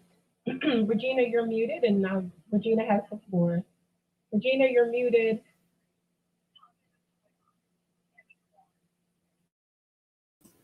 Sorry. Okay. Academy of Pivotal Learning enjoys serving 4th through 12th grade students nationwide with live online classes taught by caring certified teachers. Our multicultural staff of male and female teachers meet with the students on Google Classroom, and grades and attendance are documented in GradeLink. Join the APL family for a full day, full curriculum, or 3 courses a week, 1 class a week, our after school program, or our tutoring program. Some of our amazing electives include Japanese, art portfolio, global beauty, graphic art, Zumba, STEM, Swahili, yearbook, ASL, music, and much, much more. We assist our parents with state reports. We have quarterly family events and fun activities every Friday. You can come to our next information session, which is tomorrow night at 7 p.m. or next Thursday at 7 p.m. Or send your child to Free Electives Week, where you can come and visit our school for free. We have very low, reasonable tuition, offer multi-student discounts, and have different payment plans for the families. We have a tiny class size, and we truly are a family. As administrators, we're also teachers, and we enjoy working with our students. So please come and check out Academy of Pivotal Learning. All right, ladies, thank you so much. Let me remove you now. Turn off your ticker. And Betsy actually had to leave, so I'm just going to put up her information quickly. So she came here out of the kindness of her heart. So thank you so much for her. But I'm just going to put up her information here. So if you want to reach out to her, if you have any additional questions, particularly if your child has a learning disability or developmental disability, she's very good with advising you on that. Her contact information is scrolling below. You could find her on Facebook, and she is also on LinkedIn. So in case you missed the contact information, it's also in the description of this video. So everything is there, but particularly for Betsy Jelisavcic, you could find her on Facebook or on LinkedIn if you particularly want to reach out to her and you need advice on homeschooling, particularly if your child has a learning or developmental disability. So that is my shout out on her behalf. Okay, and I'm not muted. Okay, just double check one more time. Okay, so thank you for your patience. Thank you for bearing with me and all that. All right, so we have officially reached the conclusion of this program. Thank you so much for coming. We appreciate you being here today. So the replay will be up on our YouTube channel. It should appear right away as soon as I close out. So the same link that you used to get here, just save that link. You can also check up the link on the little white bar up top, or if you click the little share button below, the link will pop up, and just save that link if you ever want to come back to this video. And now I'm going to put up my own ticker. Where is my ticker? There we are. All right, so as a reminder, you are watching this on the channel of A Step Ahead Tutoring Services. So please check out our YouTube channel for more videos and clips, and don't forget to like, share, and subscribe. So if you have a moment right now, take that time and hit that subscribe button. I will appreciate it. And let us know what you thought about this event by leaving a comment in the comment section below. And if you have any questions about A Step Ahead Tutoring Services specifically, you can reach out to us on our website. Our website is astepaheadtutoringservices.com, and you can follow us on a variety of our social media channels. So definitely follow us, check us out, and reach out to us if you have any questions about the company in general. And one last thing before I disappear. We are also seeking financial contributions to our crowdfunding campaign on ifundwomen.com. iFundWomen is the go-to funding marketplace for women-owned businesses and the people who want to support them with access to capital, coaching, and connections. Through our campaign is on their website, our campaign specifically, the funds will be used to keep our staff employed, offer free and low cost services, put on productions such as this one, and reach out to families nationwide. Our unique link is scrolling below and it is also in the description. Please consider making a contribution. No amount is too small. We will appreciate the support. So please go ahead and make that contribution. Our unique link is below and in the description as well. And I'm going to turn off my ticker right now. And that is it. Thank you so much for coming and stay tuned for more to come. So thank you again and have a good night. Bye.